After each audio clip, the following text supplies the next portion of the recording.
يحكيوا وقت كان للحكايات معنا رجل غريب متعدي في قرية تشبه قرانا الكل، تعدى بالصدفة بجنب جبانة حاشاكم على الطريق.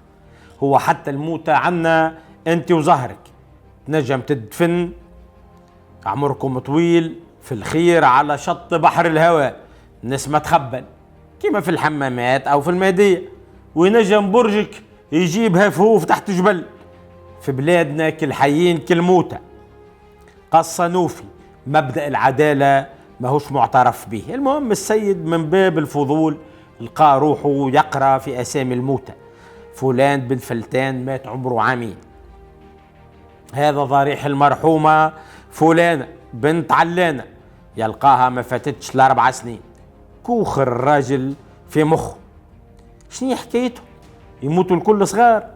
هو خارج من الجبانة، وهذه غير التربة اللي دشنتها فرحة مسرورة رئيسة الحكومة، هزوها التربة قعدت مسكرة، تربة البي قعدت مسكرة 10 سنين باش عملوا إنارة فنية وبلايك. 10 سنين هذم يتبنى فيهم مطار جديد كي مطار دبي أو مطار الدوحة، يتبنى فيهم برط نفيضة، يتعمل فيهم شبكة سكك حديدية تتربط البلاد من الشمال للجنوب ومن الشرق للغرب بالأوتوروت. احنا 10 سنين باش نصلحوا تربة البي. المهم السيد خرج من الجبانة، عرض واحد باين عليه ولد بلاد، سأله قال له بربي خويا أنا راني براني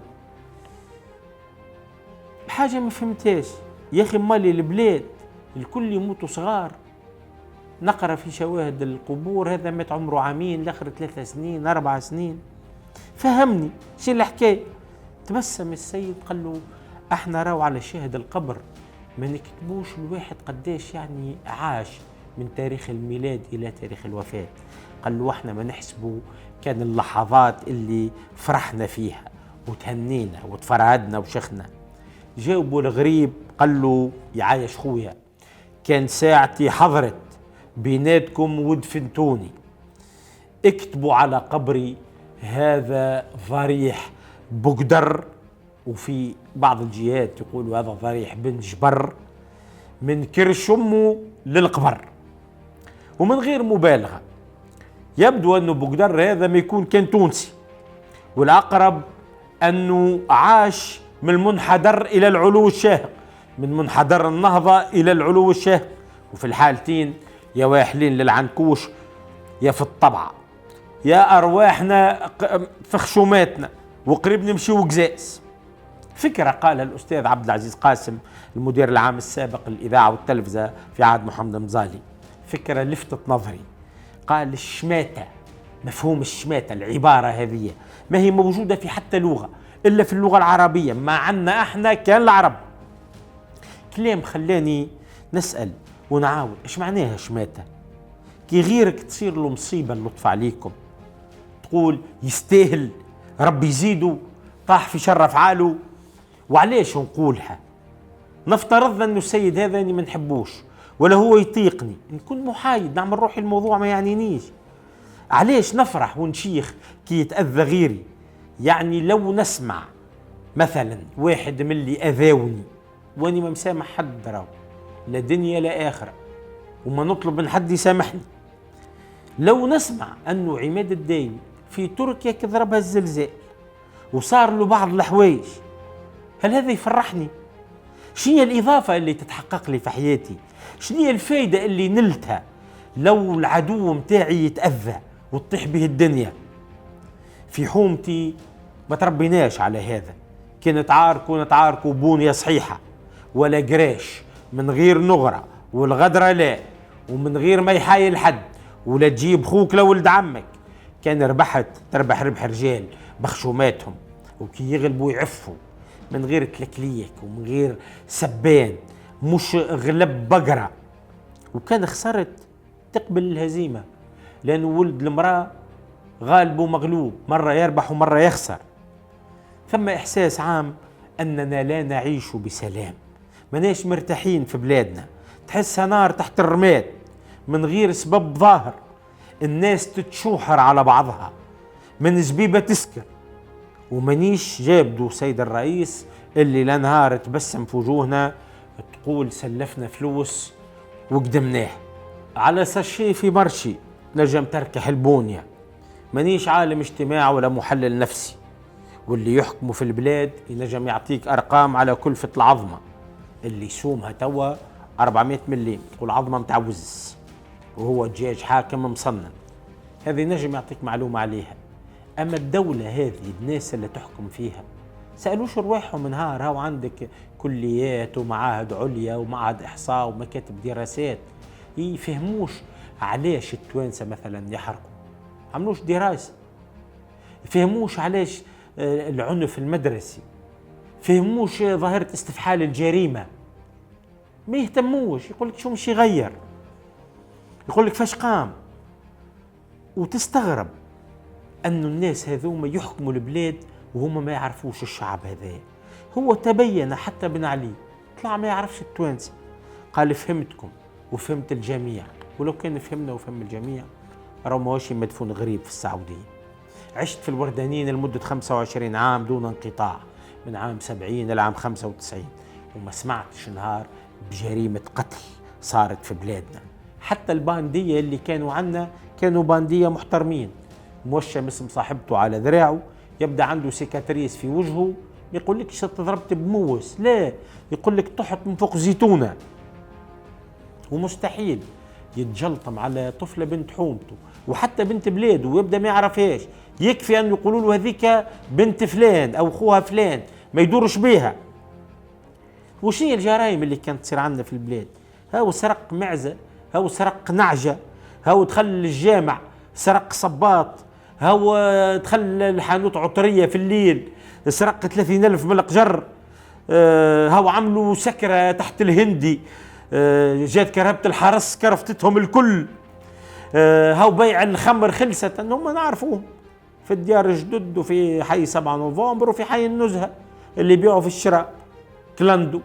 ونهار اللي يبدا الكاميون 404 جايب له الشراب قريب يكتبوا على الباش اللي بغطي به يعني هذا جايب الشراب لفلان الفلاني. هذه هي كانت البلاد. وفي كل تونس ما كانش واحد يتغر على جيل 10,000 ولا على جيل تليفون، ما كانش هذايا.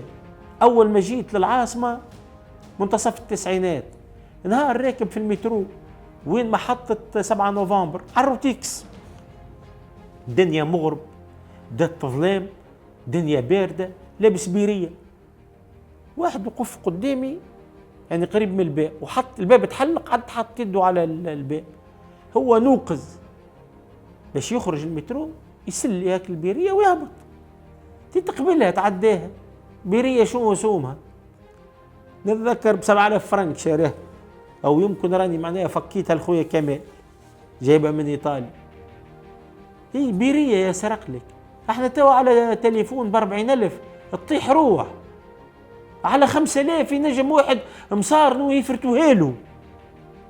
شو اللي صاير عنا من الثورة الرد الجاي، وخاصة بعد 25 جويلية، ولا انه نفس السيناريو، مرة روابط حماية الثورة، ومرة ذباب أزرق، ومرة ذئاب رمادية، ومرة قمصان سود، وأنا عايشين.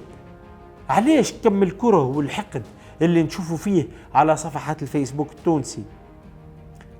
نسمع في أحمد نجيب الشابي، جابوا صديقي من الضبيبي في كابا فام، دخلت نتبع على صفحة الفيسبوك المتربي فيهم في اللي عمل التعليقات، إيش كتب؟ قالوا هالفرطاس وقتاش يخلط على الجماعة في المرنقية. الكلام الاخر اللي كاتبينه الواحد يحشم باش يقولوا بينه وبين روحه. ما فهمت شو اللي صاير. كان جيت نطول بالي ونقرا التعليقات اللي تتكتب على الكرونيك متاعي، لاني ما عادش نقرا. اصحابي القدم من ايام الليسي والجامعه يكلموني يقول لي يا محمد علاش تسكت لهم، علاش ما تشكيش؟ نحاول نفسر لهم انه المشكله مش في انه نشكي او ما نشكيش، نفسر لهم انه السبان هذا لا يزيدني ولا ينقصني.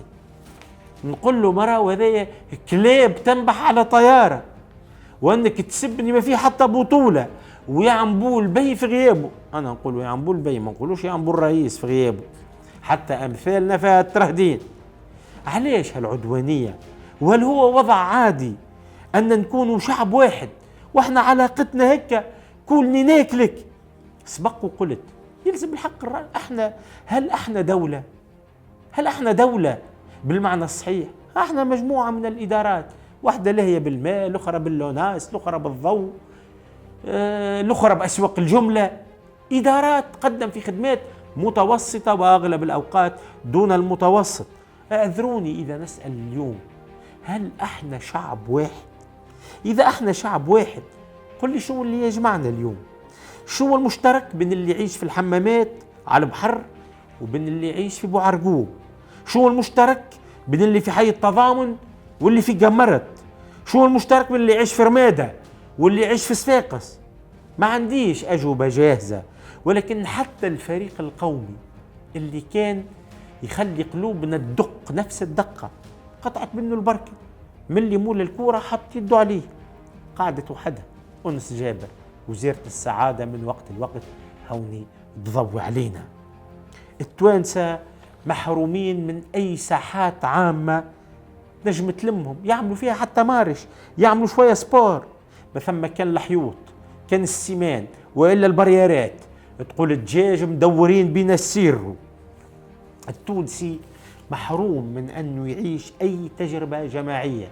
كي يطلع للكار يطلع بالدزان، المترو كيف كيف، التران كيف كيف، الكلها فضاءات متاع توتر وتدافع. حتى الصطاد اللي هو المفروض تجربة اجتماعية تقابل ناس مختلفين، عنا 10 سنين يا من غير جمهور وإلا ما يحضر كان الجمهور المحلي. التونسي يستبطن أن الدولة غير عادلة، وأنه كل قانون يتعمل حشومة برا ولا ملو تراهم يكتبوا هذا القانون لا يطبق على أبناء كبار المسؤولين وأبناء النقابيين وعلى أحفاد الفلاجة وجرحى الثورة وعائلات شهداء الثورة، وتنجم توسع الليستة قد ما تحب. التونسي ما يحسش أنه الدولة تعامل مواطنيها كيف كيف. البو اللي عنده الزولاد أو الأم كي تشري الكاس هذا الواحد منهم ويجب تشري الكاس زاد للطفل، كي ما تشريلوش انت تغرس فيه، تحط بذرة الغيرة. نهار اللي البو يكتب الرزق الواحد من أولاده، تتصور أنه بقية الأولاد مش يحبوا أخوهم اللي تكتب له الرزق؟ أنت كي تميز بين أولادك، الدولة اللي تميز بين الجهات، شو تعمل؟ أنت قاعدة تغذي في الكراهية بيناتهم. هذا دورك، أن نكونوا موجودين في بلاد واحدة، أن نكونوا عايشين أخوات. احنا عندنا مفهوم العائلة ولا أنه نعيشوا في دولة واحدة؟ هل احنا شعب أو لا؟ بنفس قياسا هل احنا عائلة واحدة أو لا؟ إذا ما نحبوش بعضنا. ذكرت مرة السيدة عائشة، قلت ايش ما دخلها في السياسة؟ زوجها نبي الأمة ومات بعد ما أدى رسالته، ايش يهمها هي في علي بن أبي طالب؟ خذاب ثار عثمان أو لا؟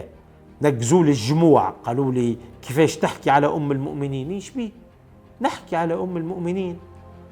نحكي عليها لا بتحامل ولا بإعجاب، وربي ما ميزهاش يعني بقوانين خاصة. تحكي على الصحابة، هو راهو حتى عند الفقهاء يقول لك اللي عاش زمن الرسول حتى مش في نفس المنطقة يسمى صحابي. ايش بيه صحابة؟ الصحابة هاو تقاتلوا، عملوا حروب، قتلوا بعضهم، ايه نحكي عليهم؟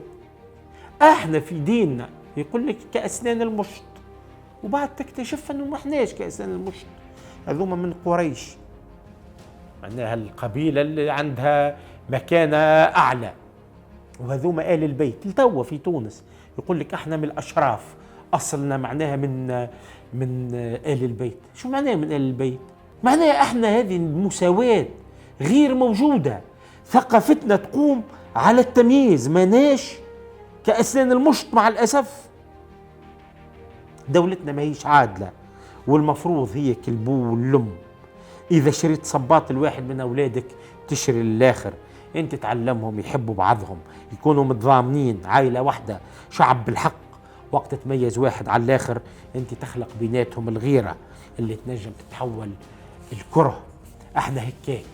التونسي اللي في قبلي ماشي في باله احنا في الحمامات عايشين من بواتا لبواتا ومن كباريه لكباريه، ولا في جمرت كيف ما نجمش يتوقع انه في جمرت فما احياء فقيره وناس زواوله.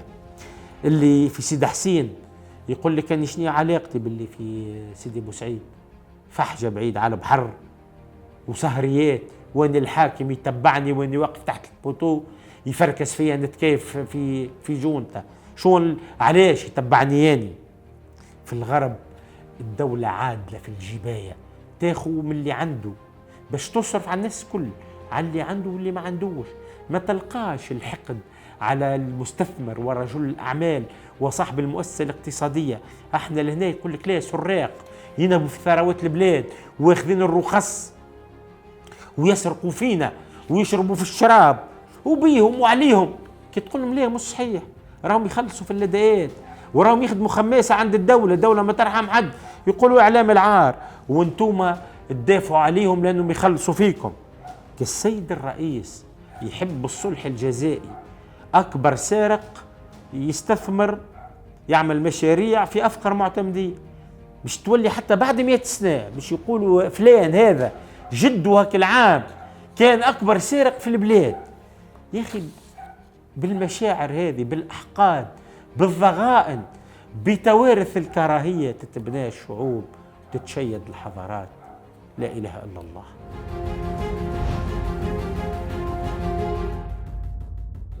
شكرا لكم على متابعتكم الحلقة هذه، إن شاء الله رمضانكم مبروك وكل عام وانتم حيين بخير. وموعدنا كالعادة كانت بدلت حاجة نقول لكم كل ثلاثة وجمعة في 10 متاع الصباح.